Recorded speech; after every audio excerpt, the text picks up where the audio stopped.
Buenas tardes y buenas noches a todas, todos y todes. Mi nombre es Javiera y voy a ser la monitora del curso de hoy junto al apoyo de Vivian y Nieves. Les doy la bienvenida a todos a la quinta versión de la Universidad Socioambiental del año 2023 que organiza ONG FIMA junto con la Fundación Friedrich Ebert y la colaboración de la Universidad de Chile. El tema principal de este año son las nuevas fronteras de pensamiento. Hoy la profesora Gabriela Cabaña impartirá la cuarta clase del curso de especialización Ecofeminismos ante la crisis ecológica y civilizatoria, que tratará el tema de crecimiento como proyecto feminista. Gabriela, para presentarla, ella es socióloga y antropóloga, diplomada en ecología social y ecología política, y actualmente es candidata a doctorado en antropología en la London School of Economics and Political Science en Reino Unido. Es parte también del Centro de Análisis Socioambiental, donde ha participado de estudios sobre hidrógeno verde desde una perspectiva crítica. Bueno, para facilitar el correcto desarrollo de esta clase, les pido a todos que intenten de mantener sus micrófonos apagados y en la medida de lo posible sus pantallas prendidas. El chat va a estar activado en cualquier momento, en caso de que hayan dudas, comentarios. También no duden en levantar la mano en caso de que tengan alguna consulta o comentario también. Y les recuerdo que al final de la clase les voy a enviar un formulario para que rellenen junto a la evaluación de la clase. Por favor, es muy importante para nosotros. Así que sin más, le doy el paso a la profesora Gabriela. Hola Gabriela. Hola, hola a todas. Muchas gracias por esta presentación. Muchas gracias a todas a todas por estar acá. La saludo, me imagino, a la mayoría de ustedes un poco desde lejos. Ahora estoy acá, bueno, en Londres, es un poco de noche, pero bueno, tengo muchas ganas de compartir lo que traigo para discutir hoy día, que es esta idea de crecimiento como un proyecto feminista. Y bueno, le puedo pedir a Vivian que comparta por favor la presentación para poder comenzar a entrar de lleno a lo que nos convoca. Y me avisan cuando lo puedan ver todas, por favor.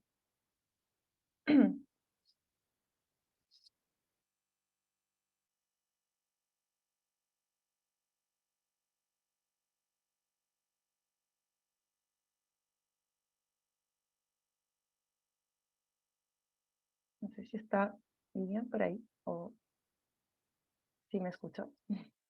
Hola, sí estoy, pero estoy sin luz, así que, Ah, perdón. ¿Pueden quizás ustedes desde ahí compartir la presentación? Porque yo creo que está complicada mi situación. chuta. A ver. Yo puedo intentarlo. Ya, gracias.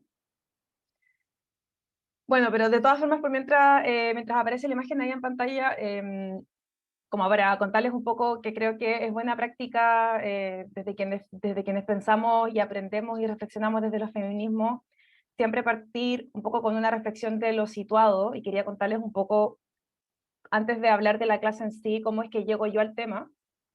Súper, gracias. Ahí va a ir apareciendo. Cómo llego yo al tema y por qué yo hoy día trabajo con el decrecimiento como una propuesta que hace sentido. Y básicamente yo llegué a estudiar después de un proceso como de mucho desencantamiento de la poca como imaginación política que encontraba existía en los espacios institucionalizados en Chile, donde la política institucional y los discursos hegemónicos respecto a lo posible definían lo que se podía o no pensar. Eh, y, y me encontré aquí con este discurso muy interesante, la siguiente, que era el de crecimiento, que siento que me ayudó a entender un montón de cosas que después yo me encontré en mi investigación en Chile. Entonces he hecho un camino un poco extraño porque, como les voy a contar, el decrecimiento es un pensamiento que me encuentro institucionalizado como tal aquí en este continente, pero que aún así me ayuda a entender dinámicas y procesos que son muy propios de nuestro continente y de nuestro territorio. Y yo creo mucho que es una perspectiva, una herramienta para pensar que sirve, para hacerse muchas preguntas. Y que también sé que es una palabra y un concepto que provoca mucho resquemor. Y de hecho quiero hablar también de eso hoy día con ustedes. Entonces, desde ahí vengo yo soy académica, yo lo tomo como una herramienta de investigación, el de crecimiento, pero también lo quiero invitar, o sea, lo quiero ofrecer también como algo que puede servir para otras cosas, no solamente para lo que yo he hecho, pero quería contarles cómo cómo ha llegado para mí a ser una herramienta útil que creo que vale la pena aprender. La siguiente, por favor. Y esto solo para pasar el dato, voy a volver a repetir esto al final, pero desde el Centro de Análisis Socioambiental, que es mi organización como nido, estamos por tercera vez dando un curso que profundiza un poco más en las cosas que voy a tocar hoy día, que es una introducción al decrecimiento, como dice ahí, desde una perspectiva latinoamericana. Y ya están las inscripciones abiertas, las vamos a tener abiertas hasta mediados de agosto, así que si les interesa, está toda la información en el sitio web. Y bueno, si es que quieren seguir profundizando en esto, esas puertas están más que abiertas y ojalá de aquí salgan personas interesadas en participar de eso. La siguiente, por favor. Bien, entonces, como tenemos esta sesión, que como todo este curso es como de introducción a varios temas de los ecofeminismos, estos son los objetivos que yo he pensado para hoy. Primero, como les decía, me interesa introducir ciertos fundamentos del decrecimiento. No voy a poder cubrir toda la literatura, que es muy vasta, pero me interesa mucho poder tocar el decrecimiento como estas tres cosas, ¿no? Primero, como una escuela de pensamiento, como una propuesta normativa y como una agenda de investigación. Y además, en eso voy a hacer como un zoom en cuál es una parte, como un hilo de este tejido que es el decrecimiento, que es la economía feminista y en general los feminismos, no solamente la economía feminista, las críticas feministas a la economía también, y cómo, creo yo, son un elemento fundamental del decrecimiento. Entonces, primero vamos a hablar de estas dos cosas que les pongo aquí, que son una breve historia, una definición de ciertos principios, luego vamos a profundizar en la vertiente feminista, luego vamos a tener un pequeño receso, unos 5 minutos, y la segunda parte de la clase va a ser más bien de discusión, y a la que quiero traer todos los conceptos de los que les voy a hablar ahora, que esta va a ser quizás una parte más que voy a hablar más yo, pero la idea de la segunda parte es que podamos quizás discutir más y que podamos aplicarlo a un caso muy concreto y muy como siento yo urgente de discutir, que es el tema de la transición energética en Chile. Que sí, que creo que puede darnos una oportunidad para pensar estos conceptos. La siguiente, por favor. Gracias. Bueno, para ser así muy breve, creo que a mí siempre me gusta partir como situando muy en una comunidad muy específica cómo emerge el decrecimiento como movimiento, porque si bien hoy día, por ejemplo, yo participo del decrecimiento desde un punto de vista muy académico, creo que es muy interesante rastrear cómo se acuñó el concepto y cómo comenzó a tener uso a nivel de eslogan político en una comunidad activista muy específica que era en la ciudad de Lyon, en Francia. Que al comienzo de los 2000 estaba en toda una lucha por las ciudades más lentas, por recuperar los espacios públicos, por las ciudades libres de autos, y que además al mismo tiempo que hacía esa crítica y esa reflexión en lo que estaba pasando en sus países, estaban siempre en solidaridad y prestando atención a las críticas al desarrollo que se daban en otros contextos, y muy particularmente a las críticas al desarrollo que se daban desde el continente africano. Y de hecho, el concepto de decrecimiento se acuña en diálogo y en reconocimiento a esa crítica. Y ahí está el trabajo muy fundacional de Cercle Latuche, que el 2009 escribió este libro que es Adiós al crecimiento. Entonces, desde este movimiento de subvertir como el conocimiento hegemónico sobre que el crecimiento sustentable era lo que había que hacer, el decrecimiento se planteó siempre como desde la incomodidad, ¿no? Desde como un eslogan de movilización y desde un eslogan que denunciaba lo falsa que era esta idea del crecimiento económico sostenido. Entonces, desde ahí se plantea como un espacio que reúne varias de estas críticas y las intenta articular desde una posición más radical que los discursos más tradicionales de sustentabilidad. Bueno, y esa es la portada de la revista donde se hizo como edición especial que trataba el tema de la décroissance, que es el decrecimiento en francés. La siguiente. Bueno, a mí siempre me gusta, cuando hablamos de decrecimiento, hacer una diferencia entre dos cosas, que es primero decir que, esperen un segundo, que estoy buscando cómo ver más la pantalla, que es decir que hay dos cosas distintas. Una de ellas es el hecho de que existen y han existido siempre, hace muchas décadas, una serie de críticas al crecimiento. Es decir, el crecimiento económico siempre ha sido un concepto en disputa, desde el momento de su creación, desde que el Producto Interno Bruto como indicador comienza a ser utilizado, hubo gente, las mismas personas que lo crearon, de hecho, que lo empezaron a criticar y a señalar sus limitantes. Entonces, es no solamente una confluencia de ciertas críticas al crecimiento, sino que también una propuesta y una serie de, una cierta como puesta en común de distintas vertientes que antes no estaban quizás dialogando tanto. Entonces, esto creo yo es una tablita que resuma muy bien cuáles eran las distintas críticas que existían antes de que esto se consolidara como un movimiento y como una propuesta, ¿no? Entonces, está la crítica ecológica, que tiene que ver sobre todo con la economía ecológica, en la cual se analiza el crecimiento económico como un proceso que destruye las bases ecológicas de la vida humana y que no puede ser transformado para ser sostenible, es decir, no existe tal cosa como el crecimiento verde, por ejemplo, el decrecimiento es muy crítico de ese concepto, y hay toda una investigación científica de flujos de materiales, de energía, que muestra que esto es así. Existía también, y existe aún, una crítica muy fuerte al crecimiento, una crítica cultural, de cuáles son las formas de vida, los entendimientos de bienestar y de identidad que nos ofrece el crecimiento, y cómo esto en verdad son formas alienantes de trabajar, de vivir y de relacionarnos entre nosotros y con la naturaleza. Es también una crítica al industrialismo como una fuerza profundamente antidemocrática, que también es una larga tradición. Está también la crítica socioeconómica, que tiene que ver con esta idea de que es un indicador incorrecto, ¿no? O sea, no es algo que el Producto Interno Bruto y la idea de hacerlo crecer, no es algo que mida adecuadamente las vidas y que de hecho es contraproducente que sigamos fomentando y tomando ese indicador para tomar decisiones políticas.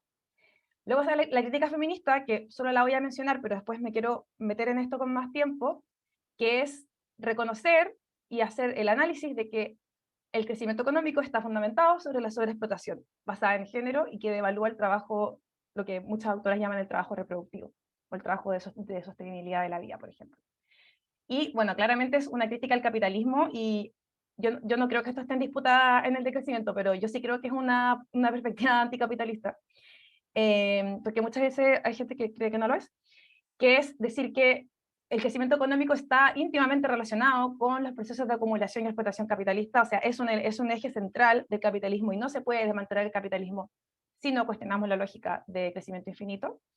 Y finalmente, la que quizás para mí es la crítica más importante, que es la crítica norte-sur, que es situar el crecimiento económico también como un proceso geopolíticamente desigual, que se basa en procesos muy largos de colonización, de explotación, y que si se mantiene como proyecto, continúa reproduciendo estas relaciones de dominación, explotación y extracción, como dice ahí. Y solo para tener de referencia, esto está en un libro que se llama The Future is Degrowth, el futuro del decrecimiento, que se los recomiendo mucho si no han leído nada de crecimiento y quieren partir. Este para mí es el mejor libro que se ha publicado hasta ahora. Se publicó el año pasado y es corto, es súper denso y tiene todo lo que van a necesitar leer del tema. La siguiente, por favor. Ahora lo que quiero hacer es pasar un poquito rápido, a ver, vamos de a uno, porque quiero traer algunos, gracias, algunos conceptos que cuando primero se propuso el decrecimiento se planteó mucho como un vocabulario, es decir, una serie de conceptos que estaban hasta ahora siendo marginalizados y los que tenían que ser traídos al centro de la discusión y al centro de la investigación. Entonces, por ejemplo, uno de los primeros conceptos que siento yo resuena mucho con la gente acá es esta idea de suficiencia y simplicidad, lo que a veces también se llama simplicidad voluntaria, que es en el fondo hacer una crítica a esta idea de que más siempre es mejor, y de hecho entender de que existe un horizonte de aspiración distinta que es hasta la suficiencia, y no solamente es el incremento sin sentido, y poder ver que tener una aspiración hacia la suficiencia es fundamental para poder avanzar en justicia, que poder de alguna forma moderarnos, ¿no? O sea, esta idea de suficiencia que también es muy importante, por ejemplo, para pensar políticas energéticas en las cuales el objetivo no es poder siempre dar más energía para cualquier cosa, sino que es dar la suficiente energía para que podamos vivir bien, ¿no? ¿Qué significa ese vivir bien? Suficiente. La siguiente, por favor. Esta idea de suficiencia va muy ligada a la idea de límites, y creo que este es un concepto muy, muy clave del decrecimiento. Al final les voy a salen anotadas las referencias a las que hago acá, pero la idea de los límites y de la necesidad de autolimitarnos, no como restricción, sino de como forma de liberarnos, de que cuando aceptamos los límites nos liberamos de ellos, es un elemento central del decrecimiento. Y los límites tanto biofísicos de los sistemas planetarios, de la capacidad de los ecosistemas para regenerarse, como de los límites sociales, ¿no? De que también nos queremos autoimponer ciertos límites como sociedad. Y que eso está bien, eso es algo que nos ayuda, no es algo que nos quite, sino que nos suma. Podemos hablar más de esto después, cuando veamos el caso de estudio. La siguiente, por favor. Este concepto es muy interesante, la idea de convivialidad, que viene ya también desde la filosofía desde antes, que es un enfoque hacia la sociedad, como la idea de aspirar a sociedades conviviales, pero sobre todo a tecnologías conviviales. Y esto quiere decir, muy resumidamente, la idea de que tenemos que reapropiar el desarrollo de las técnicas y las tecnologías sociales fuera de las manos de los tecnócratas y de las corporaciones y hacia el servicio y el control verdaderamente de las y los ciudadanos. Y acá, por ejemplo, un ejemplo muy sencillo. La forma en la que evolucionaron las ciudades, por ejemplo, los sistemas de transporte, nunca fue algo que fue decidido democráticamente, ¿no? Nunca decidimos que queríamos entregar tanto espacio público a los autos. Pero sin embargo, esas tecnologías han terminado ahora marcando a nosotras cómo podemos vivir nuestra vida. No hay una sociedad más convivial, sería una sociedad en la que las decisiones de cambio tecnológico tienen que ver con las cosas que queremos realmente hacer y con las cosas que nos van a dar una vida mejor y no solamente con lo que a las empresas les permita vender más en ciertos momentos. No tiene que ver con una democratización de la tecnología y hacerlas de verdad al servicio de las necesidades y no al revés. Después, esta idea de abundancia radical creo que es súper importante porque también existe una como mala percepción de que el decrecimiento tiene que ver con la escasez y creo que es todo lo contrario, ¿no? O sea, el decrecimiento lo que hace es decir, la escasez que existe hoy día es una escasez creada por el capitalismo. No es una escasez creada por la necesidad de preservar la propiedad privada, por sobre todas las cosas, y es por eso, por ejemplo, que hoy día puede haber en muchas ciudades gente que duerme en la calle, pero casas vacías, no, o sea, es una escasez artificial, no es una escasez material real, sino que tiene que ver con la economía política de las casas, de las viviendas, y la abundancia radical tiene que ver con reapropiarse de lo que existe y administrarlo comúnmente, por ejemplo, bajo el modelo de una biblioteca, por ejemplo, en la cual todas tenemos acceso a más, porque se administra como algo común, que no es más restricción, sino que es más de lo que nos hace bien, en este caso acceder al conocimiento o a la vivienda, y el decrecimiento se puede ver como un proceso de creación de una abundancia radical, entendida de esta forma, no como una abundancia como banal, de que todas vamos a tener autos de lujo, que eso no es algo que sea realmente significativo para nuestro bienestar. La siguiente cosa. Y esto también que creo que es muy importante y que también lo voy a volver a repetir en el caso de estudio, que es el decrecimiento como un proyecto anticolonial. Es decir, sí, queremos disminuir el tamaño y la intensidad de la economía. Estamos en un sobregiro, en un calentamiento de extremo uso de recursos y de extrema generación de residuos. Y eso lo tenemos que cambiar. Pero ese cambio no es a cualquier costo ni de cualquier forma. Es un cambio que reconoce los patrones de desigualdad, que reconoce, por ejemplo, la deuda ecológica entre el norte y el sur global, y que construye ese decrecimiento en base a la reparación y a la restauración y a la liberación de los territorios hoy día colonizados. Es decir, es un proyecto que parte de estos principios que podemos decir científicos, pero que también está profundamente guiada por principios políticos también, de reconocer la colonialidad del crecimiento. La siguiente, por favor. Esta imagen creo que es súper buena y quizá les puedo dar 30 segundos para que, si es que están en alguna de estas disciplinas, o si se encuentran en este mapita, pueden intentar encontrarse si están por ahí, porque este es un mapeo que se hizo hace ya varios años, de lo muy rápido que creció el decrecimiento como campo de investigación, como les decía, o sea, también ha sido algo que ha guiado preguntas desde la investigación académica, y creo que este mapita resume muy bien cuáles son las distintas preguntas que el tener el decrecimiento como horizonte le hace a estas distintas disciplinas. Así que lo pueden leer mientras tomo agua.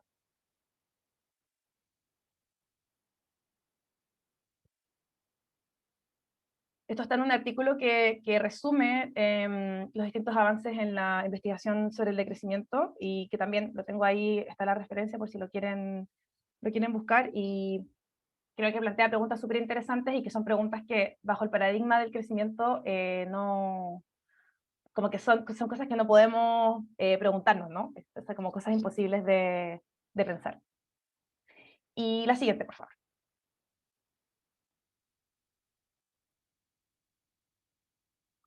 Bueno, hasta ahora estaba hablando del decrecimiento sin definirlo, y creo que es bueno hacer este camino un poco por las vertientes, por la historia, por ciertos conceptos que quizás no fueron inventados por el decrecimiento, pero que de alguna forma, como les decía, confluyen bajo este paraguas y confluyen bajo esta agenda que ahora se está consolidando. Y estas dos definiciones son para mí como las más aptas y las que siento que yo reflejan mejor los distintos elementos del decrecimiento. Entonces, la primera, que es de Jason Hickel, dice que el decrecimiento es una reducción planificada del uso de energía y recursos para que la economía vuelva a equilibrarse con el mundo viviente de una manera justa y equitativa. Y creo que es cortita y que muestra bien esta idea de el decrecimiento tiene que ser un punto de partida para cualquier proyecto político, económico, de cualquier naturaleza, que sea realista, ¿no? O sea, el punto de partida tiene que siempre ser el reconocimiento de este sobregiro, de este desbalance, que es además profundamente injusto, ¿no? Que se siente de manera injusta en distintas partes del mundo. Y segundo, que esta definición es de este libro que les decía, que es de Future is Zero, el mismo de la tablita de antes, que es una definición de qué significa pensar el decrecimiento como un horizonte de transición, ¿no? Estamos en un contexto en el que se habla mucho de transiciones, se habla de los nuevos pactos verdes, estamos llenos como de estas narrativas de cambio. Entonces los autores se centran en el decrecimiento como una transición democrática hacia una sociedad que, para hacer posible la justicia ecológica global, se basa en un flujo mucho menor de energía y recursos, que profundice en la democracia y garantice una buena vida y justicia social para todos, y que no dependa de la expansión continua. ¿No? Porque lamentablemente eso es de los principales diagnósticos que hace el decrecimiento, que es que depende de una expansión continua para su estabilidad, ¿no? O sea, cuando el sistema se deja de expandir, entra en crisis.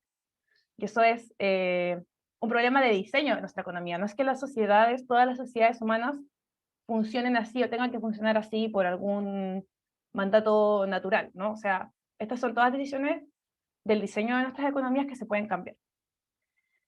Y antes de pasar al siguiente bloque, quería preguntar si es que hay alguna pregunta de esta primera sección, que es como de las bases y principios más elementales del decrecimiento. Gaby, Sí. hay una pregunta en el chat, pero no sé si piensas capaz abordarla un poquito más adelante en la clase, que es cómo aplicar un decrecimiento si hay una desigualdad económica tremenda entre países y hemisferios. Uh-huh. Claro, sí, o sea, la pregunta del cómo es súper importante.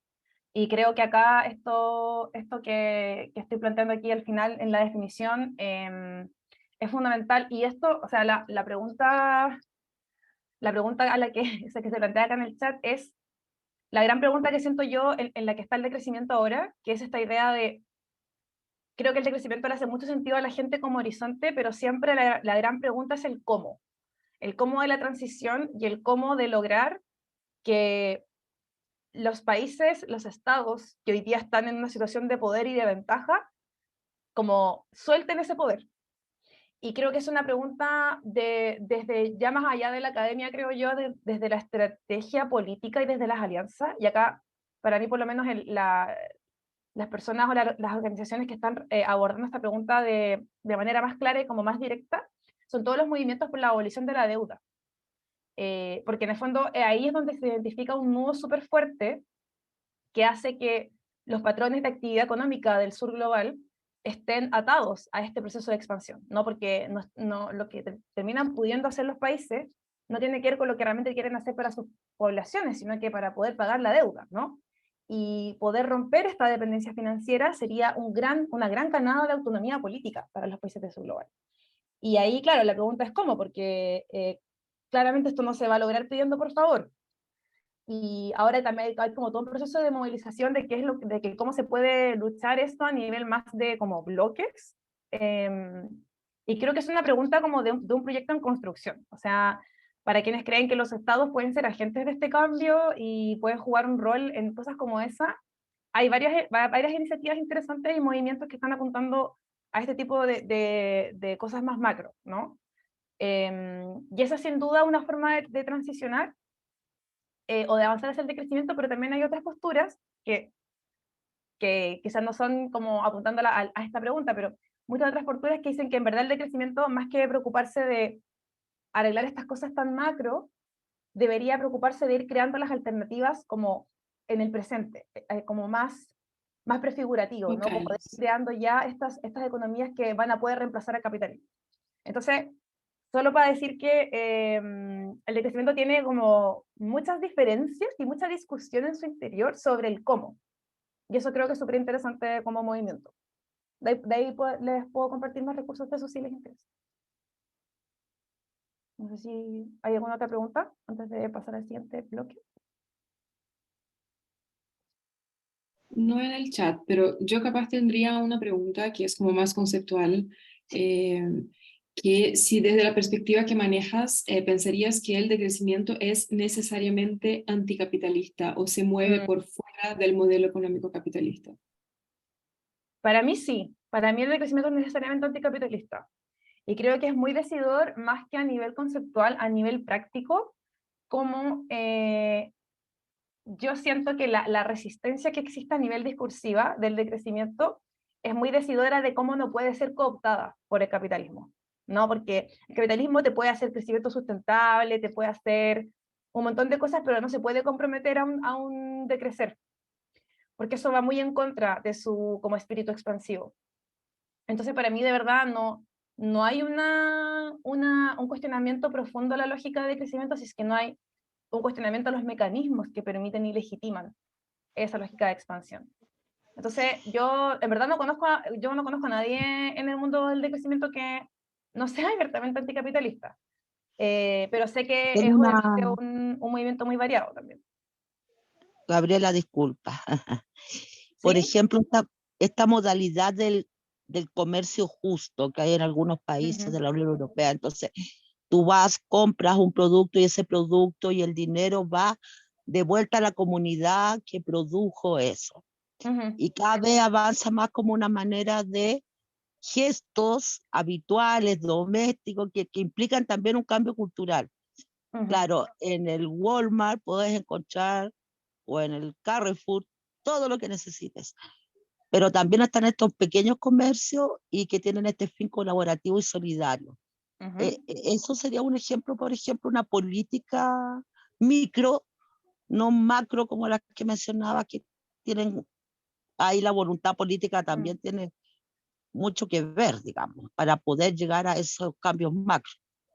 claro.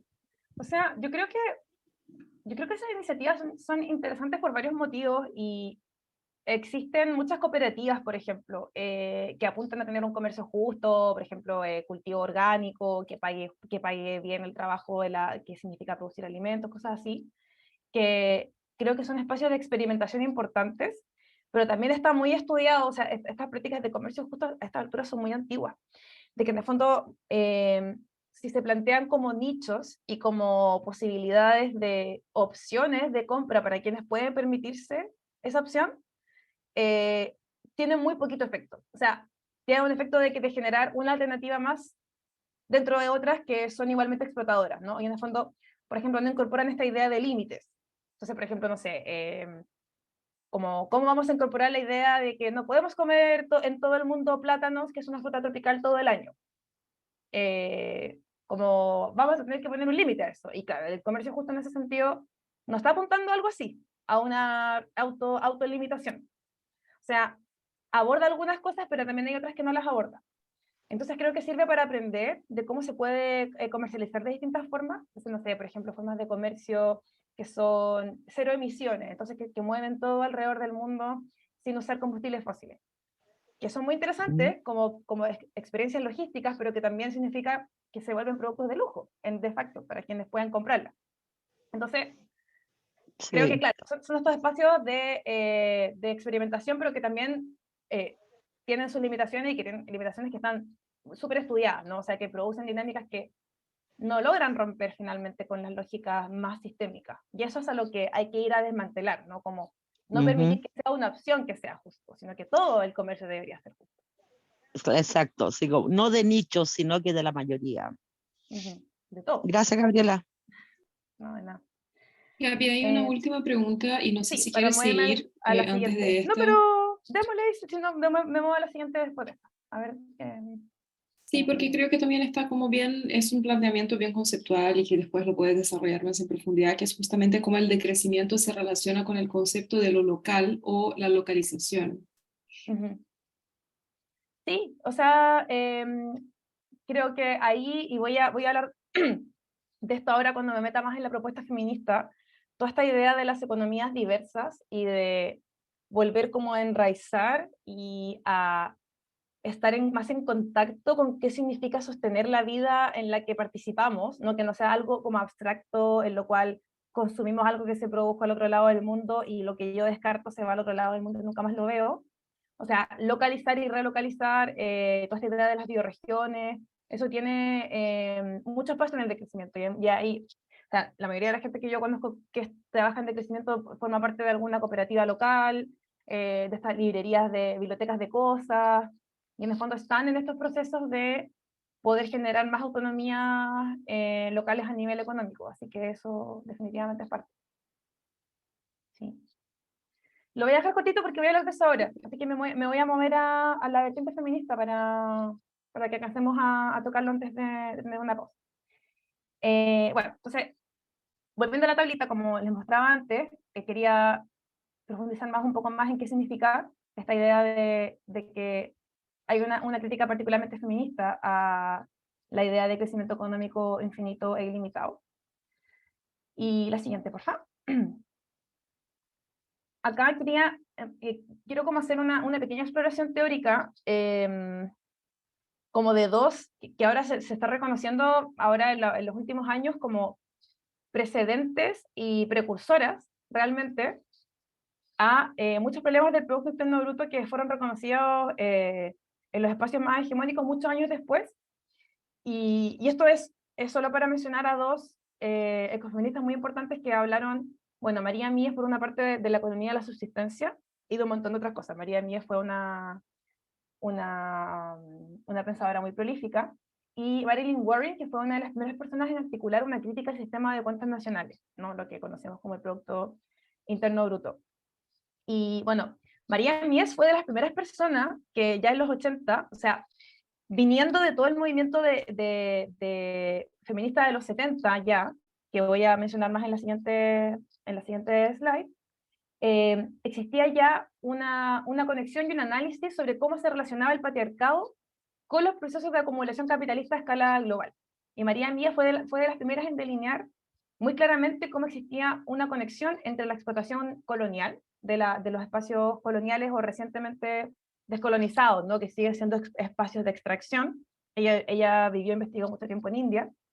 Cómo existía un paralelo entre la explotación colonial de los territorios coloniales y la explotación de las mujeres. Ambas formas de explotación hechas invisibles y que aparecen como espacios que son no productivos, ¿no? Y ella tiene todo este análisis de cómo las mujeres se convirtieron en este espacio de la ama de casa, en la que aparece como un elemento no productivo de la economía, como una persona dependiente de un hombre, que es el productivo, mientras todo lo que la mujer hace en la casa se convierte en no productivo, y como todas estas categorías son parte de un proceso de invisibilización de la explotación de las mujeres.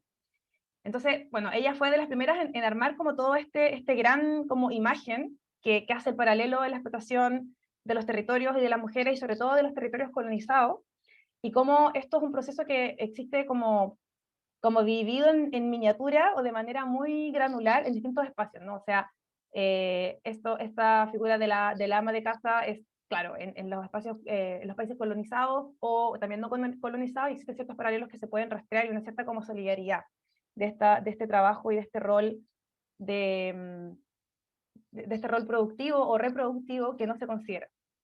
Y el trabajo de Marilyn Warren, que es una mujer, es una mujer, todavía está viva, neozelandesa, que fue miembro del Parlamento y que fue de las primeras en criticar específicamente por qué el sistema de cuentas nacionales basado en contar lo que la economía produce es particularmente contraproducente y le baja el perfil al rol que tienen las mujeres y al rol que hacen principalmente ellas, porque es un trabajo que está feminizado, ¿no? Que está puesto desproporcionadamente en los hombros de las mujeres, como los trabajos de cuidado, los trabajos así llamados reproductivos, sostenibilidad de la vida, y cómo contar la riqueza y el progreso de un país en esos términos invisibiliza y marginaliza también a las mujeres políticamente.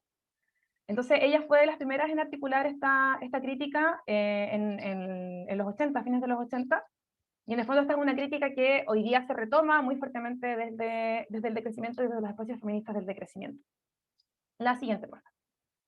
Y acá les dejo solo esta cita que siento yo muestra muy bien la confluencia entre la crítica de la economía ecológica y de la economía feminista, que creo que es muy lúcida, que es esta idea de que la economía neoclásica, que es la forma en la que pensamos la economía hoy, o sea, cuando yo les digo economía, que ustedes piensan en oferta y demanda, en precios, en banco central, en la inflación, en intercambio en el mercado, esa forma de pensar la economía invisibiliza estas dos esferas, ¿no? Primero, como dice ahí,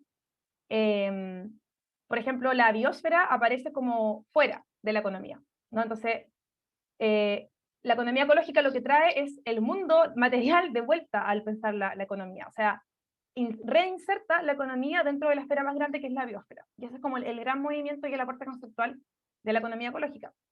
Y por otro lado, la economía feminista dice, bueno, y no es solamente en los ecosistemas lo que estás dejando fuera, lo que también estás dejando fuera es los procesos de reproducción social y la reproducción del propio sistema económico y cómo este descansa, cómo se le dice los trabajos de cuidados que han sido asignados históricamente a las mujeres y que están realizadas de forma gratuita, de forma invisibilizada, fuera del mercado. Entonces, como Sala se descentra esta mirada androcéntrica, es decir, centrada en el hombre que está en el mercado y que es el agente activo que busca precios e intercambia objetos, y trae de vuelta a estos procesos más sustantivos de la vida, ¿no? Descentra la experiencia masculina de la esfera mercantil, que es una cosa muy específica y que la hemos usado como el centro del universo de lo económico, no para pensar paradigmáticamente lo económico. La siguiente, por favor.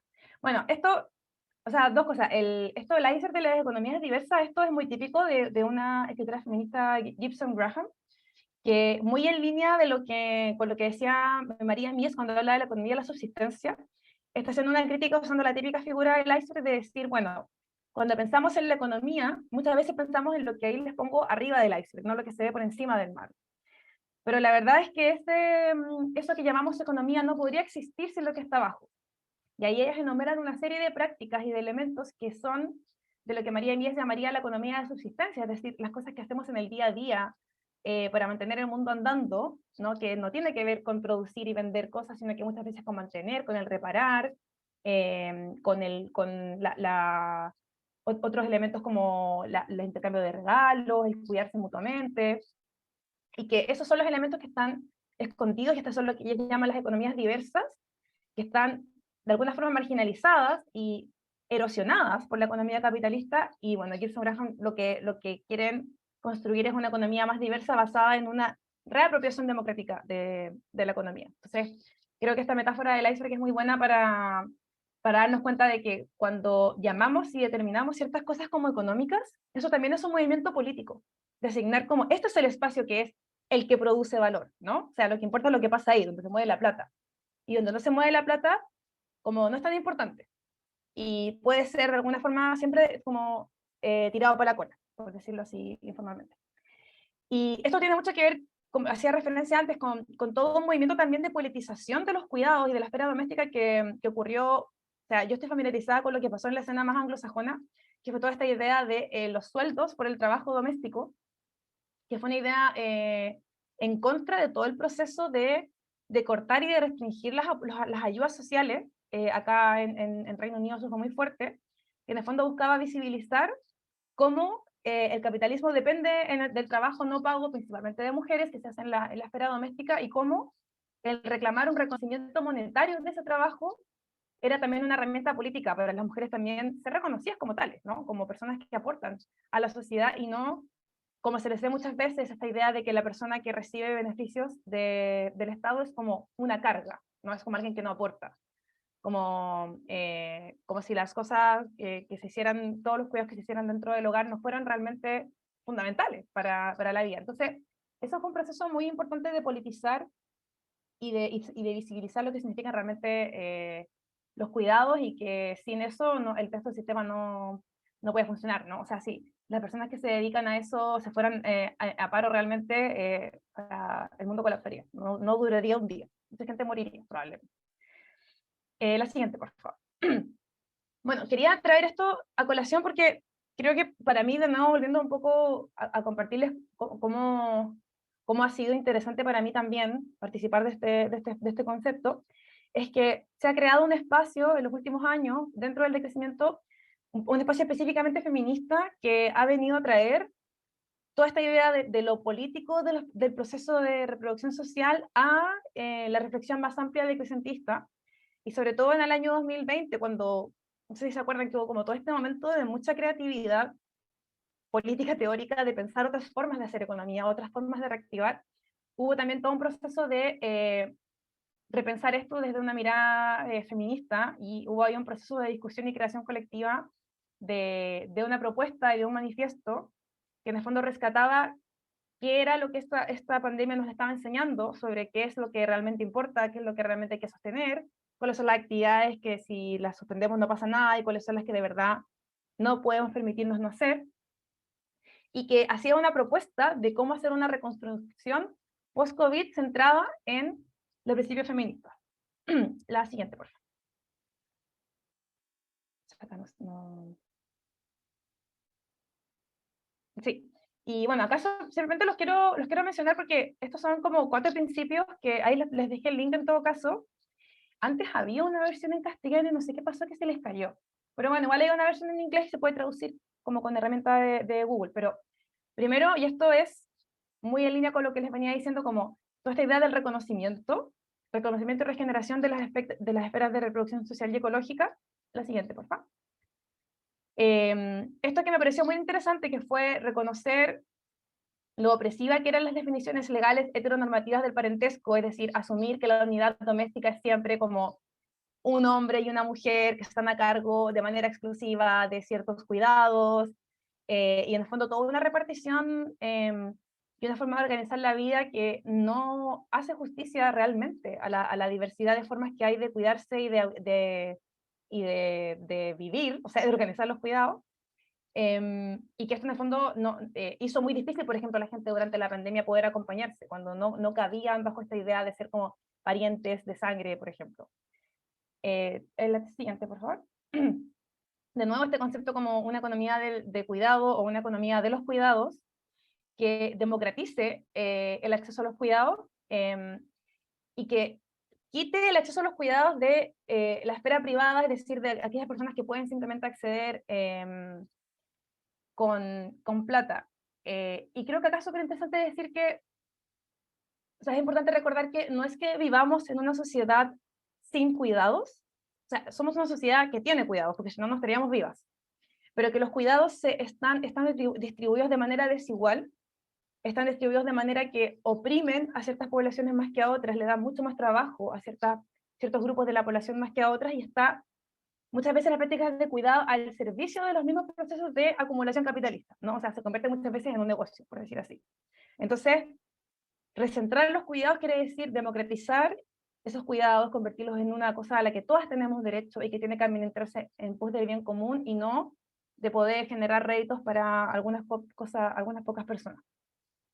Y el último, que también me pareció muy interesante, que esto también fue muy evidente durante la pandemia, ¿no? De cómo los distintos países, las distintas economías tenían menos capacidad de acción frente a la pandemia por, no sé, por ejemplo, el tema de las patentes que no fueron liberadas al comienzo de la pandemia. Entonces, también de los puntos clave que surgió en ese momento fue cómo este proceso de economía centrada en el cuidado tenía que ser de solidaridad norte-sur, o sea, por ejemplo, reconociendo toda la migración que se hace por cuidado muchas veces del sur al norte global, que hay una gran fuga de personas dedicadas al cuidado en ese sentido, y que eso tiene que de alguna forma compensarse o corregirse, porque muchas veces son personas explotadas, que no tienen derechos, etc.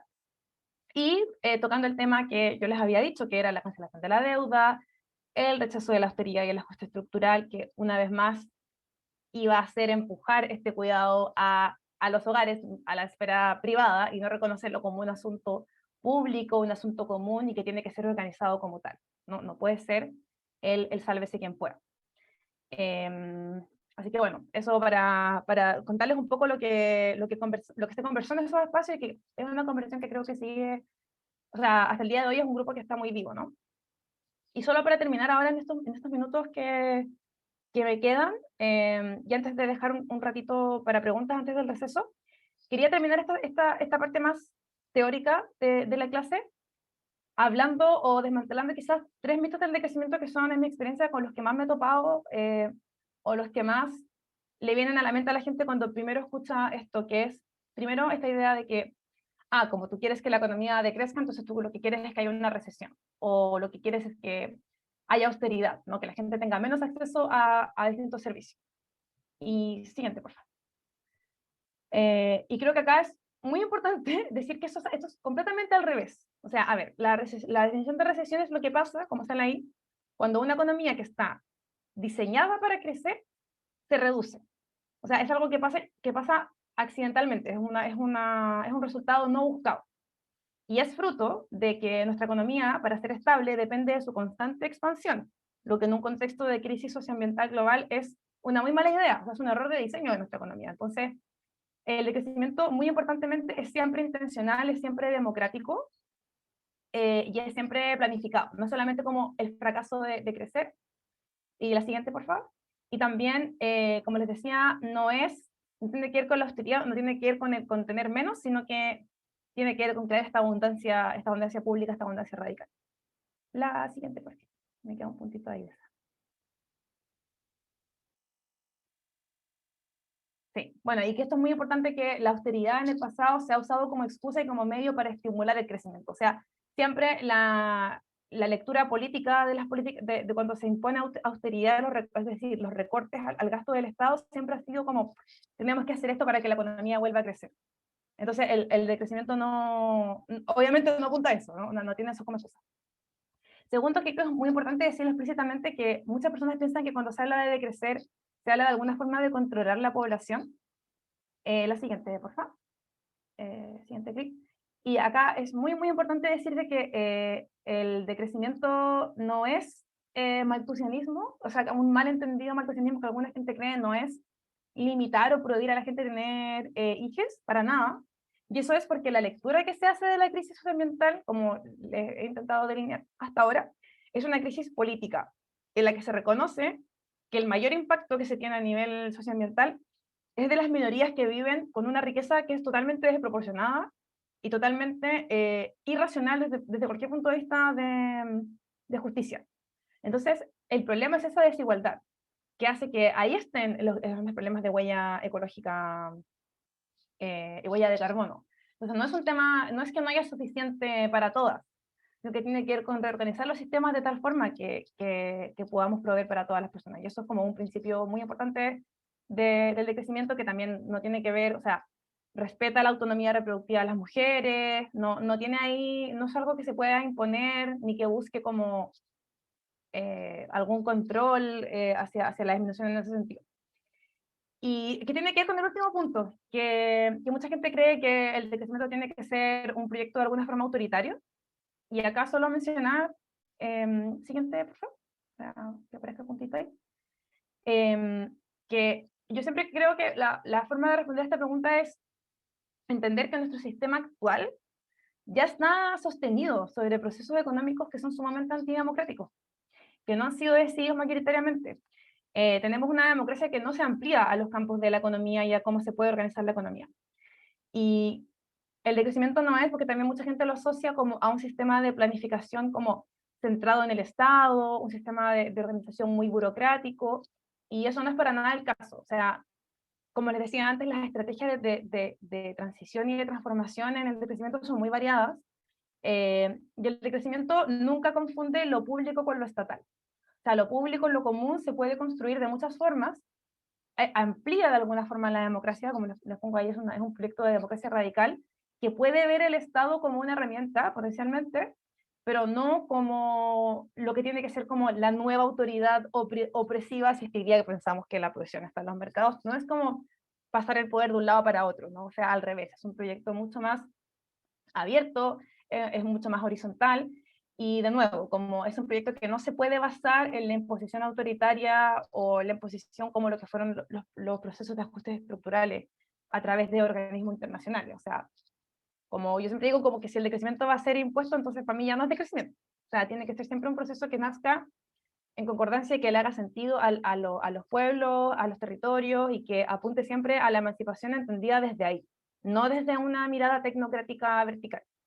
Y creo que eso es siempre importante tenerlo en mente porque a veces la gente piensa que como que el decrecimiento va a ser el nuevo desarrollo, y creo que está muy claro desde la comunidad decrecentista que esa no es la idea, que se ha aprendido mucho de qué significa intentar imponer un solo patrón o una sola mirada desde ciertos lugares a otros lugares en el mundo, y el decrecimiento definitivamente no apunta a eso.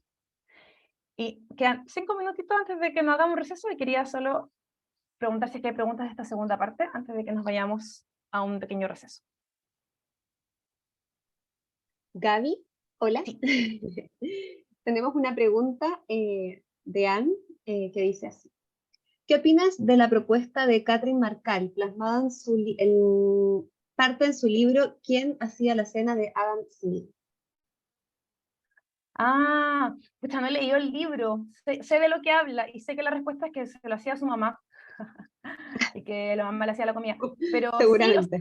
lo que entiendo es que es un libro que trata de visibilizar esto, ¿no? De que irónicamente, como todos estos hombres que estaban intentando repensar la economía, como este campo de interacciones mercantiles, en el fondo como invisibilizaban todos estos procesos de lo doméstico y de lo íntimo. Eso es lo que sé del libro, insisto, no lo he leído, pero me parece que es interesante para mirar esa crítica como más epistémica, ¿no? A lo que entendemos por economía neoclásica, que comenzó a formarse por esa época con Adam Smith y para adelante. Así que sí, interesante la propuesta. Me gustaría saber qué piensa ella, si ya lo leyó, que si lo pudiera compartir, quizás después en el chat pueda poner ahí su reseña. Por ahora al menos no hay más preguntas en el chat. Ay, adelante, perdón. Puedo compartir brevísimo que participé en un ciclo de mujeres en la economía con Kate Raworth, con Catherine Marshall, con diferentes mujeres que están en estos temas hace un par de años, organizado por unas colegas españolas. Yo soy coordinadora de la economía del bien común en Uruguay y cofundadora de la economía del bien común en América Latina, y estos son temas como muy importantes para nosotras, y la verdad es que me encantó la aproximación de Catherine Marshall, por eso preguntaba si la conocían. Su libro es bien interesante para introducir a las personas más neófitas desde ese lugar de estos hombres que trajeron esta idea del capitalismo neoliberal y de la idea de que el crecimiento de los mercados, que la sociedad tiene que seguir siempre creciendo y prosperando, y que el crecimiento se va a dar en base a la competencia. ¿Quiénes eran y cómo es que ellos pudieron llegar a escribir esos libros y desarrollar esas teorías, ¿no? Visibilizando todo lo que sostiene la vida, y en palabras del propio Adam Smith, hablando de que las verdaderas cosas importantes no son el mercado y no son el PIB y todas las cosas que se miden, sino realmente el amor de la familia, lo que lo hacía querer estar vivo y repensar la sociedad. Bueno, trae esos contrasentidos el libro, desde un lugar va escalando desde lo más simple a personas que puedan estar más involucradas en la economía. Solo es. Gracias, qué interesante. Muchas gracias por compartir también ahí tu experiencia de aprendizaje. A mí, esto es solo un pequeño comentario, que a mí siempre me llama la atención como que la figura de Adam Smith la asociamos tanto como al neoliberalismo, y la verdad es que Adam Smith tenía una visión súper interesante. Él era filósofo y él entendía que la pregunta por la economía era una pregunta filosófica, era una pregunta moral, que es algo que después se vació completamente cuando la economía neoclásica se consolidó. O sea, todo ese elemento de la pregunta política estaba todavía presente en Adam Smith, y fue después que eso se vació de contenido, pero todavía ahí en estas preguntas eso estaba muy incipiente. Si les interesa como leerlo bajo esa mirada, creo que él es un buen como puente para mostrar cómo se transformó esta pregunta de ser una pregunta profundamente política a convertirse en una esfera que no tenía que ver que era simplemente transaccional, ¿no? Que se consolida más adelante en ese proceso. Pero muchas gracias. No sé si hay más preguntas o estamos listas para tomarnos un pequeño receso. Tenemos una pregunta también en el chat y Ariadna también levantó su manito. Te voy a leer la pregunta del chat, ya de Daniela. La propuesta del decrecimiento entonces es un proyecto más bien ciudadano y a la vez global, pensando en que dejamos fuera los estados. ¿Qué rol adquieren en esto? ¿Cómo se posiciona para generar un impacto concreto, en lo global y esta transición hacia las vías más justas? Sí, es que creo que esa es la pregunta, o sea, no tengo una respuesta porque creo que esa es la pregunta que nos hacemos constantemente, o sea, es la pregunta que yo converso acá con el colectivo de decrecimiento del que estoy en Londres, las cosas que hemos hablado en las asambleas que tenemos, y creo que siempre como que hay distintos caminos y cosas que a distintas personas le hacen sentido. Por ejemplo, hay mucha gente que piensa lo que hay que hacer es lo que hace Ende Gelände, que es ir a boicotear la extracción de combustibles fósiles, y que eso es la acción directa más efectiva que podemos hacer. Hay personas que creen que se puede trabajar a nivel de gobiernos locales, por ejemplo, que tienen otro rango de acción que no es el de los estados nacionales y que donde se pueden crear más espacio, por ejemplo, para las economías locales. Otras personas apuntan más bien a lo que se puede hacer a nivel coordinado de estados, como la Unión Europea, por ejemplo. Entonces, creo que en esto hay un diálogo y una tensión muy productiva adentro del decrecimiento, que como que ningún actor queda fuera. O sea, también esta te pregunta como de cómo se hace negocios en el decrecimiento. También hay gente que se pregunta eso, como lo que quiero decir es, claro, yo siempre intento desviar la mirada del Estado, no tanto por una preferencia personal, sino que porque siento que nuestra imaginación política y de lo que es la acción colectiva está muy limitada a decir, bueno, hay que influenciar de alguna forma solo este único lugar, cuando en verdad la agencia está distribuida de muchas otras formas. Y hay otras como avenidas de transformación que vale la pena explorar y tener presente. Y eso por lo menos en el decrecimiento creo que está súper vivo. Así que hay un debate ahí interesante a explorar, si es que eso les llama la atención. Muchas gracias, Gaby. Adelante, Ariadna, y está entonces la última pregunta antes de irnos al receso. Buenas, ¿cómo va? ¿Se me escucha? Sí. Perfecto. Bueno, creo que son muchas cosas, como que mi cabeza está procesando todavía, y sí me gustaría como trabajar quizás más en los mitos del decrecimiento, como para quizás poder tener una concepción mucho más integral. Siento que a prima facie los entiendo, pero no sé si tanto. Porque me surgen algunas preguntas, pero creo que la primera pregunta que haría sería si tenemos algún ejemplo de algún lugar en donde se esté practicando el decrecimiento. O sea, como algo que esté sucediendo en la praxis. Sí, bueno, esa es una pregunta muy difícil, porque hay muchas cosas que desde el decrecimiento se identifican como, miren, ahí ya lo estamos haciendo. Aquí hay un ejemplo de prácticas resilientes y de formas de hacer, de reproducir la vida que no están incorporadas en la lógica capitalista, pero que muchas veces no las consideramos como decrecentistas, ni se autoentienden como decrecentistas. Entonces, yo siempre soy muy cuidadosa de etiquetar las cosas como decrecimiento. Creo que hay una serie de proyectos, como esto de que les hablaba de las economías diversas, en la cual existen muchísimos circuitos, en las que se mantienen los bienes comunes, en las que se mantienen prácticas no monetarizadas. O sea, que existen ya un montón de mundos y alternativas que hoy día tienen mucho que enseñar respecto a cómo podría ser una economía no en crecimiento. La pregunta siempre es como, bueno, ¿hay algún estado que lo esté implementando? Y la respuesta es no. O sea, no hay estado hasta el día de hoy que yo sepa que estén diciendo va a tener una agenda decrecentista, que eso como suele ser la pregunta.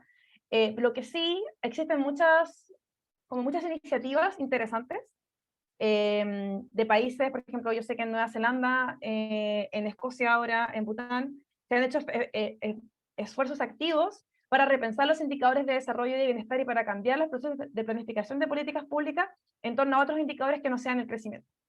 Y estas son experiencias más o menos recientes, llevan algunos años, y ahí también hay experiencias, si les interesa, de observar de qué significa esto, ¿no? Qué significa que los estados comiencen a tomar decisiones de manera distinta, empiezan a distribuir las plazas de manera distinta, y también cuáles son los límites de eso, como hasta cuánto hay como muñeca para testearlo, Y también existen experiencias a nivel locales, y ahí todo el movimiento municipalista, si es que no lo han escuchado, es una cosa que pueden buscar, que tiene que ver con ver los municipios como espacio de intervención política subnacional, que también hay unas articulaciones, por ejemplo, ahora en Croacia, hubo un gobierno local que ganó, y está en alianza con un grupo de presentistas allá, y están así experimentando, haciendo cosas. Pero está como todo pasando ahora, o sea, ahí habría que ver, no sé si tengo como algo tan procesado y masticado que mostrarles, pero hay un diálogo ahí con los movimientos municipalistas que es bien interesante, como de pilotear iniciativas como la renta básica universal, esto de como reasilvestrar las ciudades, hay como, no sé, lo de limitar la expansión de los capitales para el manejo del sistema de viviendas, como hay ciertos movimientos que apuntan hacia allá, insisto, muchas veces sin llamarlo de crecimiento, pero que tampoco es tan importante que se llame así, pero que creo que va en línea con las cosas que les he estado contando. Espero que eso sirva. Muchas gracias, Gaby. ¿Te parece entonces si nos tomamos estos 5 minutitos Sí. para luego retomar con todo? Así que las invito a ir al baño, Perfecto. prepararse un tecito, un cafecito, estirarse Sí. un poco y volvemos en 5 minutitos, a las 7:10 de Chile. Súper. Veo en unos minutos.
Hola, hola. Vamos volviendo para esta segunda parte de la clase de crecimiento, para que vayan prendiendo sus camaritas, nos vayamos instalando nuevamente.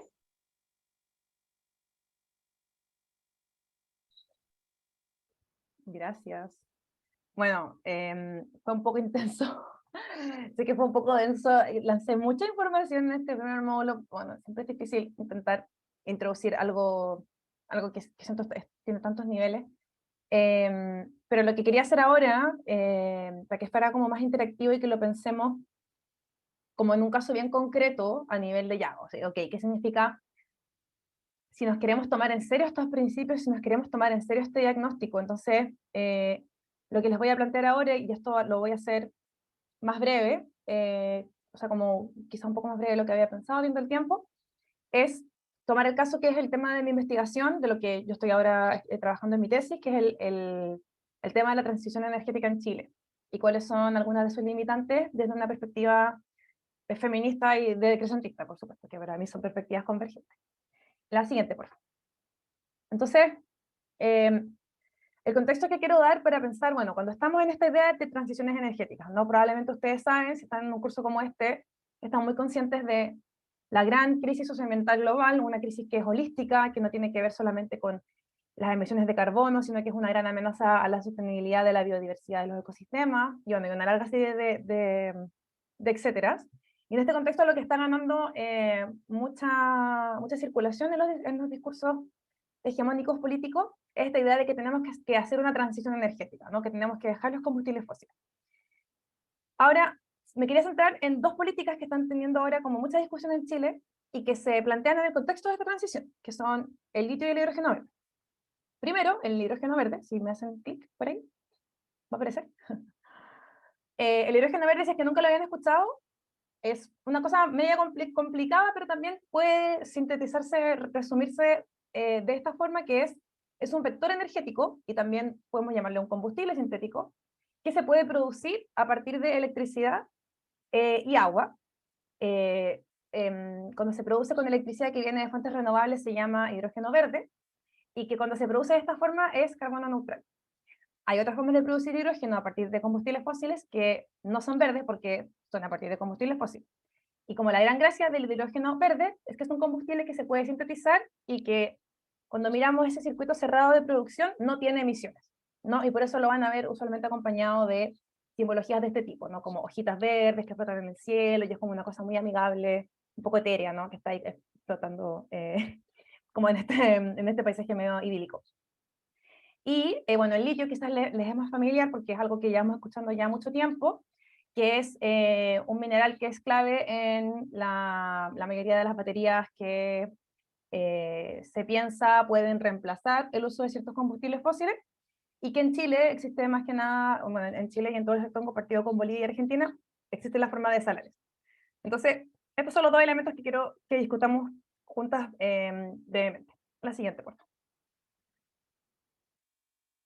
Creo que es muy importante que se entienda que cómo se está pensando hoy día la explotación del litio y el hidrógeno verde, que estoy segura que algo habrán escuchado porque ha estado muy presente en las noticias, ha salido en reportes en los diarios, es que ambos se están pensando como productos de exportación, bajo modelos ya conocidos, es decir, queremos atraer inversión extranjera, estamos muy interesados en hacer alianzas con Europa. En el caso del hidrógeno verde ha habido ahí un contexto de colaboración muy estrecho con Alemania. El diagnóstico lo hizo una consultora internacional que se llama McKinsey. Y en el fondo es una forma de decir, tenemos este objeto, esta commodity que podemos exportar, ¿cómo garantizamos que la vamos a vender a mejor postor y que esto se va a convertir en el nuevo cobre? ¿No? Está mucho este discurso de que el hidrógeno es como el nuevo cobre de Chile, va a ser la nueva identidad productiva, y nos va a tener como toda una nueva ola de inversión, de creación de empleo. Y en el fondo toda una serie de discursos que ha estado muy presente siempre que se instala una economía de gran escala de exportación en Chile. O sea, esto tampoco es tampoco familiar. Y lo que creo que es muy importante es que tanto el hidrógeno como el litio, bajo este uso como uno como combustible sintético y el otro como reemplazo a los combustibles, están siendo pensados para suplir a los combustibles fósiles sin cambiar el paradigma fósil. es decir, sin cambiar el uso intensivo de energía que los combustibles fósiles permiten, porque acá es algo que nos cuesta mucho imaginar, a mí me cuesta mucho, porque tenemos una ceguera frente a la energía, tenemos una ceguera frente al gran, increíble uso de energía que nos han permitido los combustibles fósiles, que son de una densidad energética que nunca más se va a producir en la historia de la Tierra, porque son muchos millones de acumulación y de sedimentación. Y en el fondo lo que queremos hacer ahora es esperar ese mismo tipo de rendimiento de fuentes que son no fósiles, como el viento o lo solar, y que en el fondo estamos haciendo estos trucos a través de baterías, a través del hidrógeno verde, para intentar que rindan igual o parecido, pero sin embargo eso tiene una serie de límites, ¿no? O sea, no es tan fácil, no es tan sencillo como parece en estas cosas tan optimistas, y bueno, no sé, pongo la noticia acá porque creo que para mí fue muy decidor que justo antes de esta clase justo aparece de nuevo esta idea de, bueno, vamos a hacer alianzas, en este caso con Europa, pero siempre bajo este modelo de vamos a exportar y a suplirles a ustedes de esta energía barata que ustedes no pueden producir allá, ¿no? Y que esto en el fondo es una apuesta muy arriesgada a reproducir prácticas de creación de zonas de sacrificio, de explotación indiscriminada, y en el fondo como esta idea de abaratar el costo lo más posible, porque solo así es negocio, ¿no? O sea, toda la viabilidad, por ejemplo, del hidrógeno verde se basa en eso, en que se produzca de manera muy barata.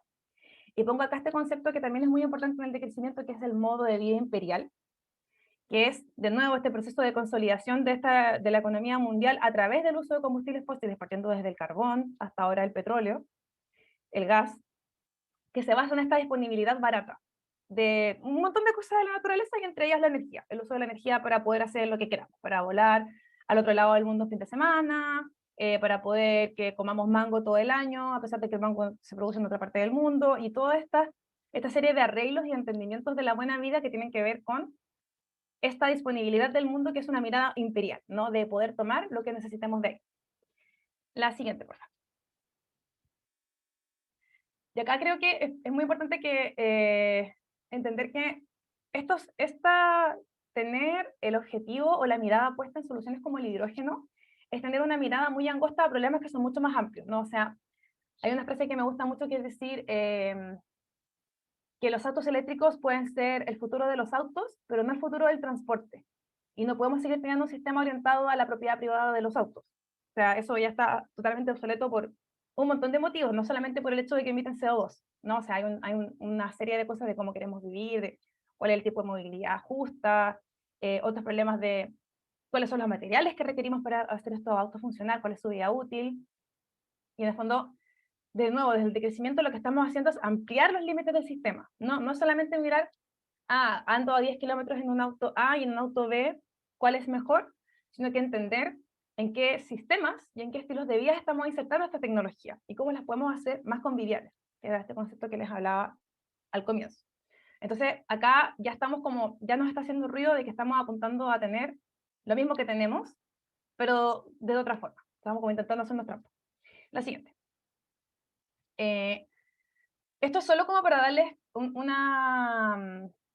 una imagen de la magnitud de lo que se espera que crezca la producción de hidrógeno verde en Chile, que es muchísimo. O sea, piensen de que en 2050 la cantidad de capacidad renovable asociada que se espera para tener para exportación, que supera por muchísimas veces lo que hoy día. Hoy día tenemos menos de 10 gigawatts renovables, si no recuerdo mal, instalados. O sea, es un gran esfuerzo y determinación de espacio y de infraestructura para generar un producto que va a ser exportado y que va a ir a suplir necesidades que no son las necesidades locales, que no son cubrir, por ejemplo, todos los diagnósticos de pobreza energética, y en el fondo como las aplicaciones domésticas son residuales, como que van acompañando y son fruto solamente de la expansión para exportación. La siguiente, por favor. Y acá también, o sea, estas son como preguntas básicas que nos tenemos que hacer desde el decrecimiento, ¿no? O sea, ok, estamos pensando en las baterías de litio, estamos pensando en autos eléctricos, ya, ¿con qué materiales lo vas a hacer?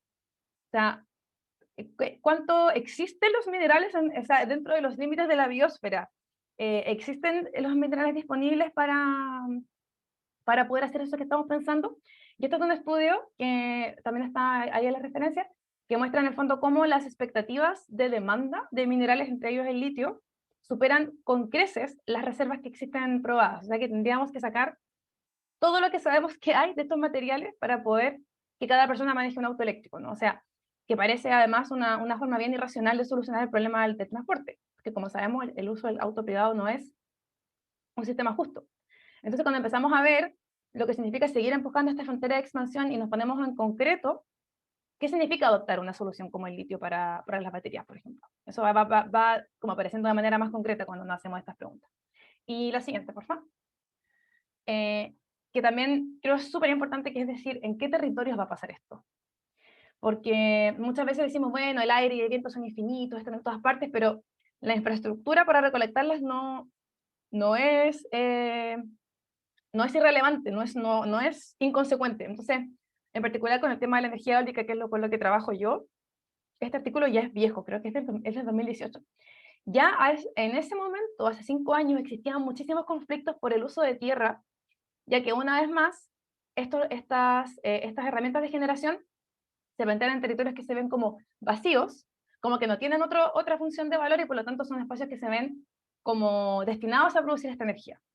Y bueno, ahí pongo el caso de Chiloé, que fue uno de los primeros en tener conflicto en torno a la infraestructura eólica, y que en el fondo esto de nuevo afecta desproporcionadamente a los pueblos indígenas y a comunidades rurales que ya están marginalizadas, como que es una doble y triple marginalización y despojo, y que esto muchas veces se silencia cuando pensamos en la instalación y la ampliación de las infraestructuras renovables.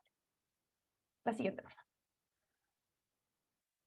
Bueno, esto ha sido como solo una pincelada muy general de cuáles son algunos de los problemas que emergen de la forma en la que estamos pensando la transición energética a través de estos dos elementos. Entonces, lo que quería hacer yo ahora era darles un rato para conversar en salas, de ustedes teniendo esto presente con lo que han aprendido en las otras clases, con lo que han aprendido en esta clase, los principios que hemos visto, los diagnósticos, como si pudieran proponer qué principios, qué condiciones, qué horizontes propondrían para pensar estas políticas, así como si ustedes pudieran, así como escribir algo en las políticas del litio, las políticas de hidrógeno en Chile, ¿qué dirían?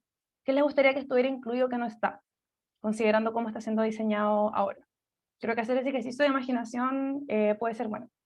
Así que mi propuesta era que nos fuéramos a esas salas 15 minutos y que después podamos volver y quizás hacer como un poco un comentario y con eso cerrar la clase. Así que si Súper, las muchísimas, chicas me pueden apoyar. ¿Sí? muchísimas gracias, Javi. Sí, Javi, ¿tú haces los grupos? Ah, bueno, y esta vez Sí, lo pueden ver. lo voy a intentar porque la verdad nunca lo he hecho, pero a ver si me resulta.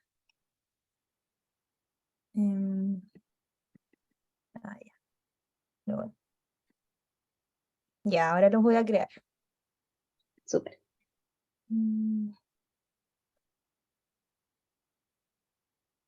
¿Les apareció para unirse? Sí. Sí. Súper.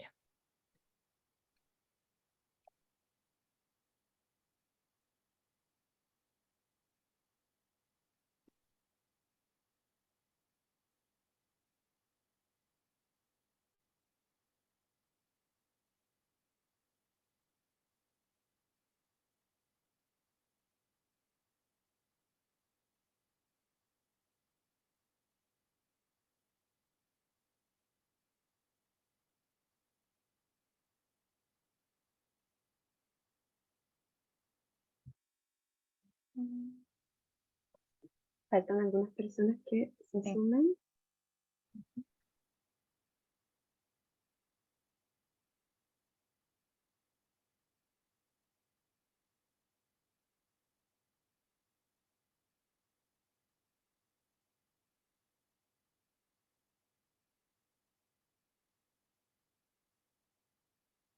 No sé si las personas estarán o... Sí, eso me estaba preguntando también. Como, Sí. aló, Sí, hola. aló, o si, no sé si querían tener preguntas. ¿Cuántas personas hay en total? Como que en ningún momento he estado como... Habían 53. Ah, ya, súper Javi, bien. creo Dime. que mientras estén en los grupos, quizás sería mejor dejar de grabar y luego volver a grabar. Buena idea. Sí. Todavía se demora un minuto en... Sí. Tienen esa política como de avisarte, así como hacer una Quedan cuenta 40 regresiva. Ah, segundos. falta. Pero ya estamos grabando, así que vamos a esperar que retornen. Algunas personas ya están volviendo.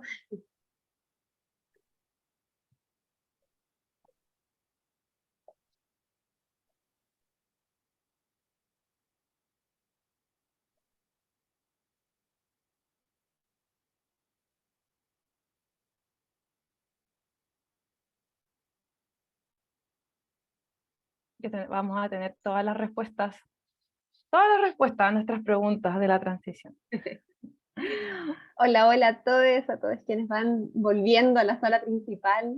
Espero que la conversación haya sido muy fructífera para ustedes. Ahí va a aparecer todo el mundo. Aquí estamos. Hola, bienvenidas de vuelta. Gracias por seguir acá hasta el final. Estoy segura que el tiempo no fue suficiente y que quedaron un montón de cosas y que se abrieron un montón de otras preguntas que no tenían pensado que se iban a abrir, o eso espero, porque creo que eso es lo interesante de hacerte preguntas así, cuando hay que pensar concretamente qué hacer en ciertas situaciones, cómo incorporar ideas, por ejemplo, como de límites, de apuntar hacia la suficiencia energética, no el crecimiento, cómo pensar tecnologías más conviviales, y en el fondo un poco cómo poder incorporar estos conceptos que a veces parecen un poco abstractos, ver que en verdad tienen un uso bien importante cuando pensamos en preguntas como el de la transición energética. Y nada, de verdad quería, no sé si hay alguien que se quedó con una reflexión ahí muy a flor de piel y que le gustaría compartir qué fue lo que salió, quizás algo inesperado, quizás algo lo que hubo consenso, y podemos dar quizás un par de palabras antes de ir cerrando el espacio. Dejo ahí, abro el micrófono. Me quiero meter a ver las cosas que escribieron. ¿Hay alguna pregunta, comentario? Ariadna tiene su manita levantada. Adelante, Ariadna. Aquí los- Estoy un poquito con delay, así que voy a intentar hablar despacio para que se me entienda y yo entender si me hacen alguna intervención. Bueno, nada, yo estuve en un grupo con Ceci, que también es argentina, con Pía, con Seba y con, no me acuerdo el nombre de otro compa, pero bueno, si está por ahí, que levante su mano.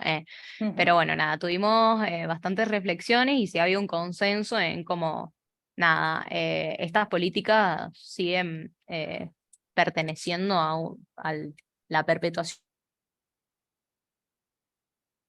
de un modelo extractivista imperialista, y como medias artes de esto, ¿no?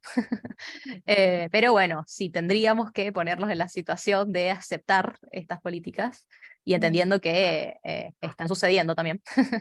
Decíamos como, bueno, clave que se respete los tratados internacionales que nuestros estados han firmado, como puede ser el Acuerdo de Escazú, que establece condiciones básicas y mínimas que se deberían respetar, como el acceso a la información, la participación pública, la discusión, la participación de las comunidades afectadas y demás. Si se respetara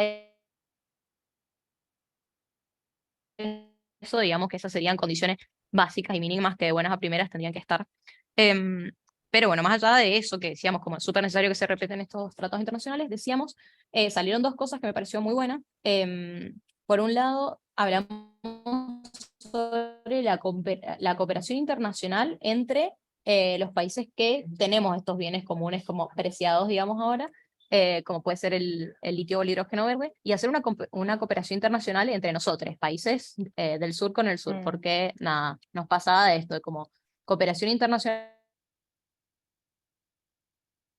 por ahí se escucha, y pensábamos entre, no sé, Argentina y Estados Unidos, Argentina y China, y nada, países del sur con países del norte, que cooperación no termina teniendo nada.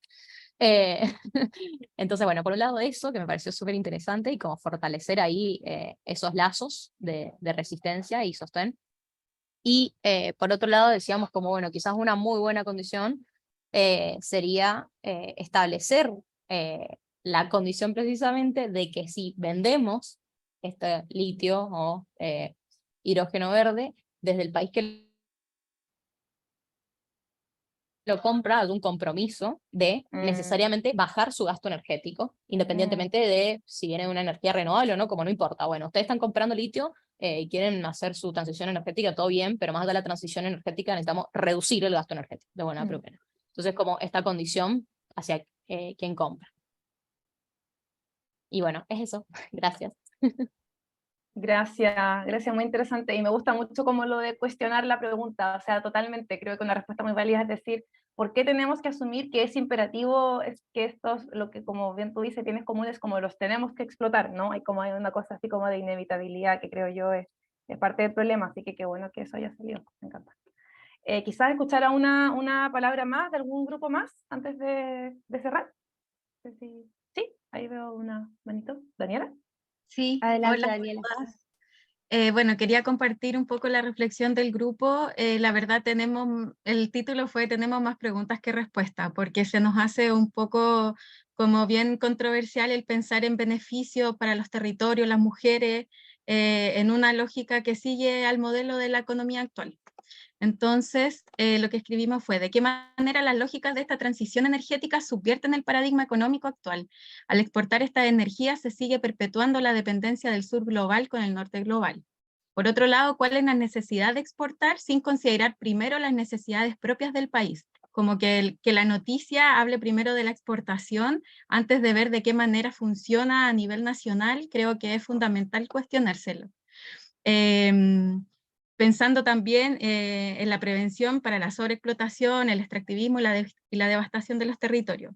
En este sentido, cuestionamos la lógica de este modelo y nos cuesta pensar en los beneficios finalmente, desde principalmente desde el decrecimiento y desde las posturas del ecofeminismo. Y por otro lado, ¿cuál es el costo social y ecológico de estas nuevas energías? Como que falta perspectiva si es que efectivamente el modelo no cambia. Entonces ahí entramos un poco en esto de que tiene que haber un cambio de pensamiento, que eso nos sobrepasa a nosotras como mujeres, como activistas, como trabajadoras, como todos los roles que tenemos, sino que tiene que ver con lógicas globales al final.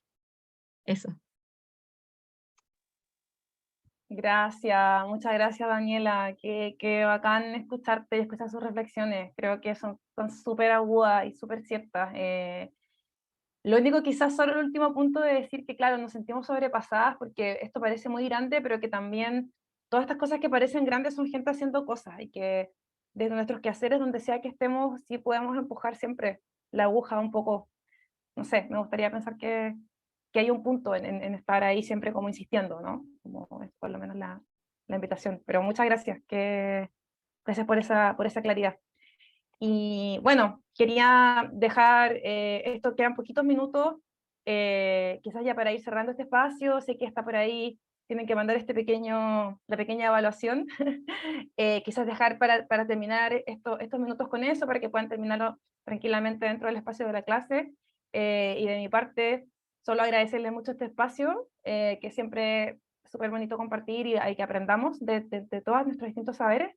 Y quizás, bueno, si es que hay alguna otra pregunta que haya quedado muy pendiente, algo que de verdad que haya quedado súper, que lo quieren preguntar, quizás este es el momento, para si no, le dejo las manos ahí a las anfitrionas, lo dejo en las manos de las anfitrionas para ya ir cerrando este espacio.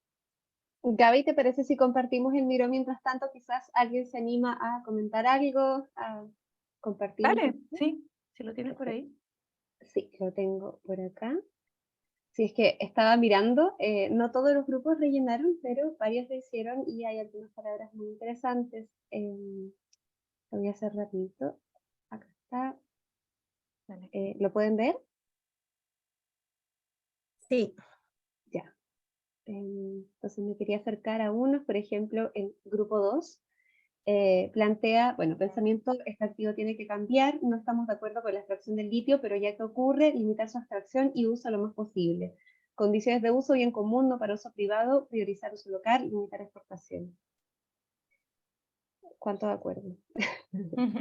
Vamos al grupo 4. Por favor, si alguien quiere hacer algún comentario, solo levante la manito, ¿ya? Y se saca el bloqueo de audio. El grupo 4, uso transparencia total con todas las partes interesadas, definir mecanismos de compensación a las comunidades locales, involucrar a las comunidades locales desde el inicio del diseño de los proyectos de desarrollo, establecer límites de extracción y exportación de los recursos, estudios de impactos socioambientales independientes y transparentes. Bien, a ver. Entonces establecer límites. Sí. ¿Y quiénes los establecen también y en qué términos? Claro. El grupo 6, grupo 6. Me gusta mucho que ya en esta cuarta clase tenemos tan incorporado el concepto del límite, uno de los objetivos principales de este curso. Bueno, el grupo 6 plantea cambio de paradigma donde la economía debiera ser local, más que local. Muy bueno ese término. Para abastecer necesidades locales, más que solo crecer y crecer, exportar solo y exportar.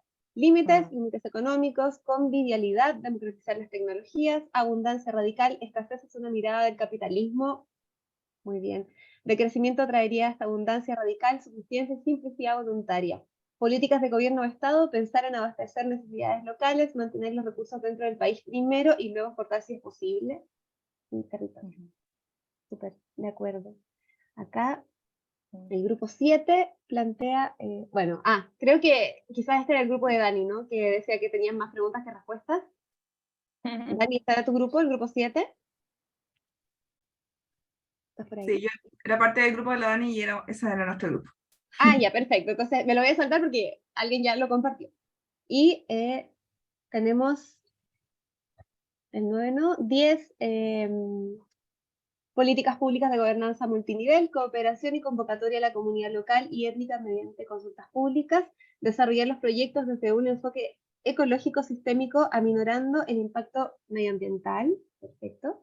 El 11, me encantó, desobediencia civil. Sí. Parte excelente, de verdad. Consideración de la sociedad civil activa en la toma de decisiones, muy bien. Lo primero, el que suele ser considerado es el caudal ecológico, aunque no se aplica realmente, ¿no es cierto? Respetar el ciclo de agua e incluso regenerarlo. Participación ciudadana activa y efectiva podría ser, considerando una normativa que la regule.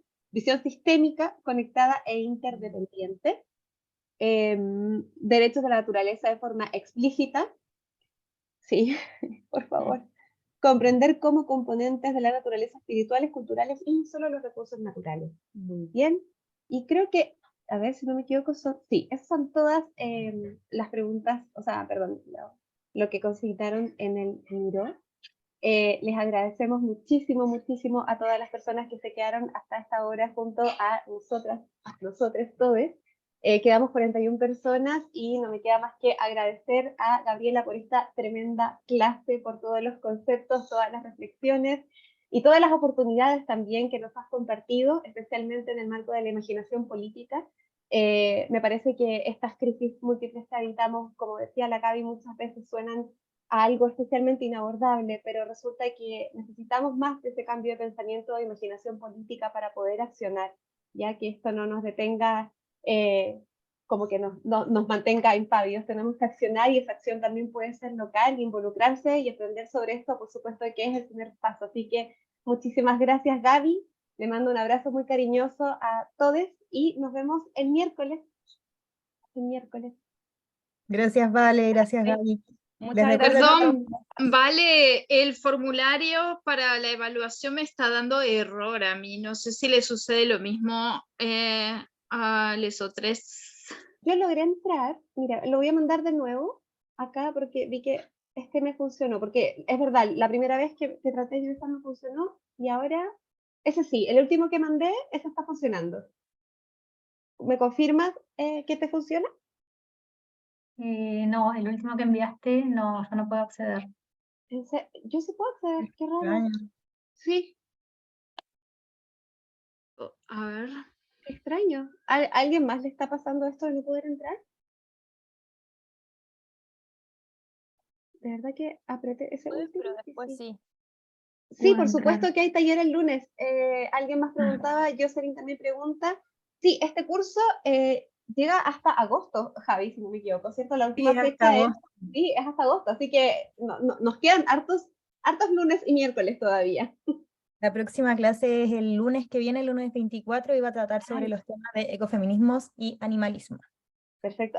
Ya entiendo por qué preguntaron, porque me equivoqué y dije nos vemos el miércoles. Pensé que era el lunes, hoy día estoy súper clarita, no, pero nos vemos el próximo lunes. Un abrazo a todas. Y me Ya queridos, que despido. estén muy bien. Que Chao, chao. descansen. Chao. Gracias. Adiós. Bien. Chao, gracias. Gracias.